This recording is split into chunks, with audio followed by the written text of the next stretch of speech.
नमस्कार मित्रों, मैं सतीश कुमार एक बार पुनः टुवर्ड्स एजुकेशन में आपका स्वागत करता हूं और आशा करता हूं कि आप अपने जीवन में स्वस्थ और मस्त होंगे। साथियों, मैं आपको टीजीटी पीजीटी जीव विज्ञान के टॉपिक को आगे लेकर के चलता हूं। मैंने आपको इस टॉपिक में पिछली वीडियो में मैंने आपको एक सवाल कराया था कि उमस भरी गर्मी के मौसम में शरीर से निकलने वाली दुर्गंध पसीने पर रिक्त स्थान की क्रिया के कारण होते हैं, क्या होते हैं? तो इसमें आएगा जीवाणु शब्द बताया था। साथियों, अगला सवाल मैंने बताया था कि निम्नलिखित में से किसे दूध चीनी यानी मिल्क शुगर के नाम से जाना जाता है। मिल्क शुगर के नाम से किसे जाना जाता है? तो इसे जाना जाता है लैक्टोज को। ये मैंने आपको पूरी डिटेल इनकी समझाई थी पिछले वीडियो में, 3 वीडियो में पीछे दे चुका हूँ। आज मैं आपको चौथी वीडियो दे रहा हूँ। इसमें अगला जो सवाल है, सवाल से पहले मैं आपसे निवेदन करता हूँ कि आप लोग, मेरे जितने भी व्यूअर हैं, वो सभी लोग लाइक्स और सब्सक्राइब ज़रूर करें ताकि मैं मोटिवेट होता रहूं और आपको अच्छी अच्छी वीडियो भेजता रहूं। ये जो जीव विज्ञान है साथियों, ये एमसीक्यूज जो मैं दे रहा हूं, ये आपको बैंकिंग, एसएससी, रेलवे, यूपीएससी सभी की तैयारियों के लिए आपके लिए लाभदायक होगी। और इसकी तैयारी करने के लिए आप हमारा टुवर्ड्स एजुकेशन को सेलेक्ट करें, सब्सक्राइब करें। तो साथियों, समय व्यर्थ ना करते हुए हम आपको आगे ले चलते हैं। तो वीडियो शुरू करते हैं। पहला क्वेश्चन है, पादपों में प्रजनन के संदर्भ में निम्नलिखित में से कौन सा कथन सही है। आज मैं आपको कथन वाले सवाल कराऊंगा कि पादपों में प्रजनन के संदर्भ में निम्नलिखित में से कौन सा कथन सही है। 2 कथन है आपके सामने। एक है, अलैंगिक प्रजनन में पादप जनन के समान बीज उत्पन्न करते हैं, और बी है, लैंगिक जनन में जनक तथा संतति के आनुवंशिक संरचना समान होती है। अब इन दोनों को ध्यान में रखते हुए आपको बोलना है कि नीचे दिए गए कूट का प्रयोग करके सही उत्तर को चुनना है। अब कौन सा ये कहना है, पादपों में प्रजनन के संदर्भ में निम्नलिखित में से कौन सा कथन सही है, सही चुनना है ना। प्रजनन के संदर्भ में तो अलैंगिक प्रजनन में पादप जनक के समान बीज उत्पन्न करते हैं। बी है, लैंगिक जनन में जनक तथा संतति की आनुवंशिक संरचना समान होती है। अब आपको चुनना है, ए सही है या बी सही है, या ए और बी सही है, या ए ना तो ए सही है और ना बी सही है। तो इसके बारे में हम आपको डिटेल समझाना चाहते हैं, डिटेल बताते हैं कि डिटेल कौन सा, इसके की पॉइंट्स लेते हैं। की पॉइंट्स में क्या क्या आते हैं, देखिए कि जनक से नए जीवों के उत्पादन को प्रजनन के रूप में जाना जाता है। की पॉइंट्स, जनक से नए जीवों के उत्पादन को प्रजनन के रूप में जाना जाता है ना। पॉइंट नोट करें कि जनक से नए जीवों के उत्पादन को प्रजनन के रूप में जाना जाता है। पादपों में प्रजनन के विभिन्न तरीके हैं। पादपों में प्रजनन के विभिन्न तरीके हैं। 1 अलैंगिक जनन है, 2 लैंगिक जनन है। अब हम आपको अलैंगिक जनन को बताते हैं। अलैंगिक जनन क्या है?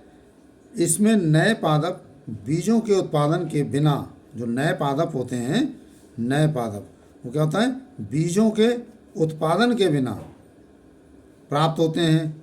इस कारण कथन ए गलत हो गया ना। इस कारण कथन ए गलत हो गया। नए पादप जनक पादप के सटीक प्रतियां होती हैं क्योंकि वे समान जनक से उत्पन्न होते हैं। इससे नर तथा मादा यवकों का संलयन नहीं होता है। इसका परिणाम संतति में होता है जो आनुवंशिक रूप से अपने जनक के समान होते हैं, जैसे मुकुलन, विखंडन, कायिक प्रवर्धन और लैंगिक प्रजनन। ये इसके उदाहरण हैं। इसी में आगे लैंगिक प्रजनन में बीजों से नए पादप प्राप्त होते हैं। देखिए, लैंगिक प्रजनन में बीजों से नए पादप प्राप्त होते हैं। लैंगिक प्रजनन के लिए दो जनकों के आनुवंशिक पदार्थ की आवश्यकता होती है, नर तथा जनन कोशिकाएं, जिन्हें युग्मक के रूप में जाना जाता है। जनक पादपों में उपस्थिति होती है। नर तथा मादा युग्मकों के आनुवंशिक पदार्थ के संलयन को निषेचन कहा जाता है, यानी फर्टिलाइजेशन। परिणाम स्वरूप जनक तथा संततियों में आनुवंशिक रूप से कोई भी समानता नहीं होती है। ये पॉइंट नोट ध्यान से सुने कि परिणाम स्वरूप जनक तथा संततियों में आनुवंशिक रूप से कोई भी समानता नहीं होती है। इसलिए अतः कथन भी गलत हो गया, भी गलत हो गया। अब आगे चलते हैं। बीज लैंगिक प्रजनन का परिणाम होते हैं। बीज लैंगिक प्रजनन का परिणाम होते हैं। परागण वह प्रक्रिया होती है जिसके द्वारा पुष्पी पादप लैंगिक प्रजनन करते हैं। तो इसमें क्लियर हो गया। इसका जो आंसर है वो आपको ना तो ए और ना ही बी, ठीक है, इसमें दोनों सही नहीं है। अगला सवाल, अगला क्वेश्चन है सेकंड, दूसरा क्वेश्चन, निम्नलिखित में से कौन सा या कौन से पादप हार्मोन हैं। हार्मोन पूछ रहा है कि कौन से पादप हार्मोन है। हार्मोन है कौन से पादप, ये सवाल ये पूछा है उन्होंने। कौन से पादप, ऑक्सिन, जिब्रेलिन्स, साइटोकाइनेंस, कौन सा है इनमें। अब इसमें पूछ रहे हैं कि नीचे दिए गए कूट का प्रयोग कर सही उत्तर चुनना है। अब ये कह रहे हैं हार्मोन कौन सा है इसमें। एक हार्मोन है पादप, हार्मोन कौन सा, एक है या दो है या तीन है या एक दो तीन सब हैं, है ना। तो इसका की पॉइंट्स नोट करते हैं कि पौधों को अपनी वृद्धि और विकास के लिए, पौधों की अपनी वृद्धि और विकास के लिए सूर्य के प्रकाश, पानी, ऑक्सीजन, खनिज की आवश्यकता होती है। ये तो जानते हैं आप लोग कि पौधों को अपनी वृद्धि और विकास के लिए सूर्य के प्रकाश, पानी, ऑक्सीजन और खनिज की आवश्यकता होती है। ये बाहरी कारक हैं। क्या हैं ये बाहरी कारक होते हैं क्योंकि पौधों को बाहर से मिलते हैं। इनके अलावा कुछ आंतरिक कारक हैं, इनके अलावा कुछ आंतरिक कारक हैं कौन से, जो पौधों की वृद्धि और विकास को नियंत्रित करते हैं। इन्हें पादप हार्मोन या फाइटो हार्मोन कहा जाता है। जो देखिए ये प्रकाश, पानी, ऑक्सीजन ये बाहरी कारक हैं और जो अंदर इंटरनल कारक हैं, आंतरिक कारक हैं, वो कौन कौन से हैं। एक हार्मोन, फाइटो हार्मोन है या फाइटो हार्मोन्स कहा जाता है ना। ठीक, ये नोट।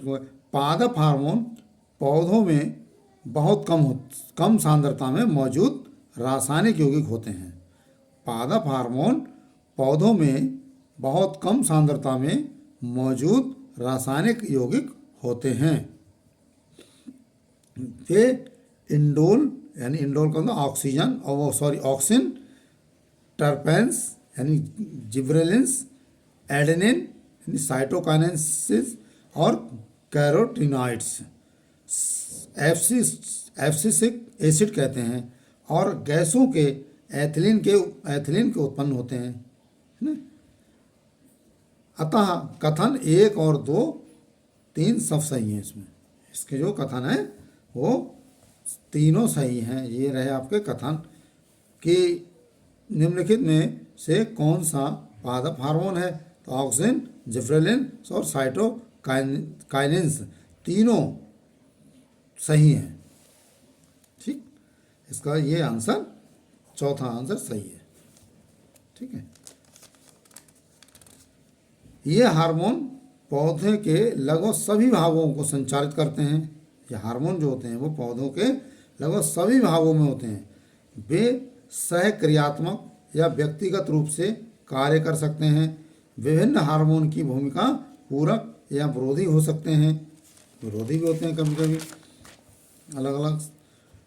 बाहरी हार्मोन कारकों के साथ साथ वैश्वीकरण, फोटोट्रोपिज्म, बीज अंकुरण, सुप्तता आदि जैसी प्रक्रियाओं में महत्वपूर्ण भूमिका निभाते हैं। ये भी आगे सवाल आएंगे, उनके लिए ये याद करने की जरूरी है।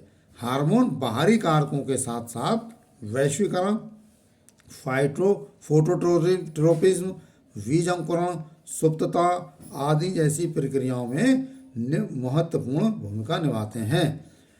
तो कैसे? नियंत्रित फसल उत्पादन के लिए सिंथेटिक पादप हार्मोन बहिर्जात रूप से लागू होते हैं। देखिए प्लांट हार्मोन्स है, क्या है? Plant hormones. प्लांट हार्मोन्स को ग्रोथ प्रमोटर्स और ग्रोथ इनहिबिटर्स, ये दो पार्ट्स में हुआ बटा, ग्रोथ प्रमोटर्स और ग्रोथ इनहिबिटर्स। ग्रोथ प्रमोटर्स जो है वो तीन प्रकार से आया, ऑक्सिन्स, साइटोकाइनेंस और जिब्रेलिन्स, तीन हो गए। और जो ग्रोथ इनहिबिटर्स है वो इथाइलिन और एब्सिसिक एसिड हो गया, ये दो प्रकार का हो गया। तो इस तरह से ये हमारा, अब हम आपको नेक्स्ट क्वेश्चन की ओर ले चलते हैं। नेक्स्ट क्वेश्चन हमारा है कि नंबर 2, आनुवंशिक सामग्री। साथियों, हम आपसे अपेक्षा करते हैं कि आप लोग हमारी वीडियो को देखें और लाइक और सब्सक्राइब ज़रूर करें मोटिवेशन के लिए। आनुवंशिक सामग्री डीएनए और आरएनए के संदर्भ में निम्नलिखित कथनों पर विचार कीजिए। आनुवंशिक सामग्री डीएनए और आरएनए के संदर्भ में निम्नलिखित कथनों पर विचार करना है। क्या करना है? नंबर 1, डीएनए रासायनिक रूप से आरएनए की तुलना में कम प्रतिक्रियाशील और संरचनात्मक रूप से अधिक स्थिर होता है। डीएनए रासायनिक रूप से आरएनए की तुलना में कम प्रतिक्रियाशील और संरचनात्मक रूप से अधिक स्थिर होता है। नंबर 2, आरएनए की तुलना में डीएनए आनुवंशिक जानकारी के संचरण के लिए बेहतर है ना। नंबर 3, डीएनए एंड आरएनए दोनों उत्परिवर्तित करने में सक्षम हैं।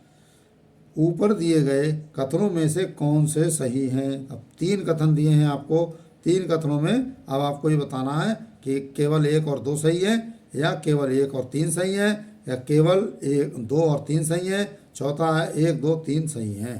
तो उसमें हम आपको इसकी की पॉइंट से डिटेल बताते हैं कि कौन सा सही होगा, है ना। डीएनए और आरएनए के बीच जो अंतर होता है हम उसको दिखा रहे हैं। डीएनए एक तरफ लिखा हमने, एक तरफ लिखा आरएनए, है ना, आरएनए,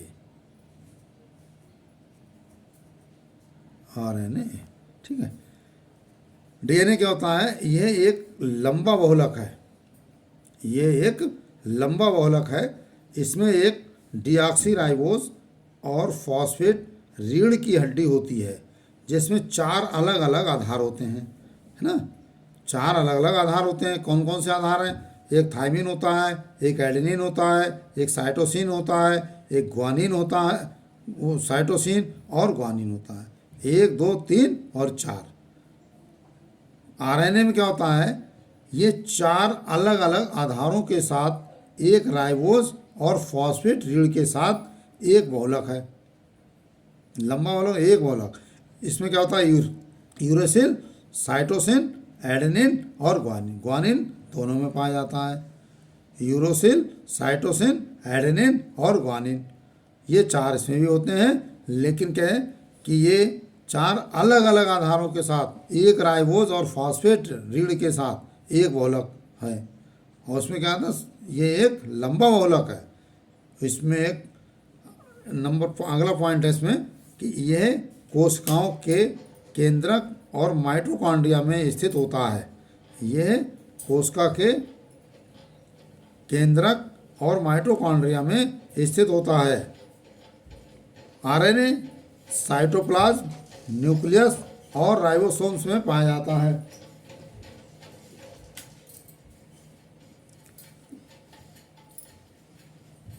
नेक्स्ट पॉइंट है, इसमें 2 डीऑक्सीराइबोस होता है।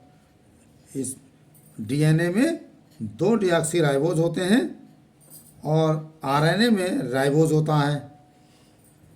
डीएनए कार्यात्मक है, आरएनए कार्यात्मक है, आनुवंशिक कोड का संचरण है।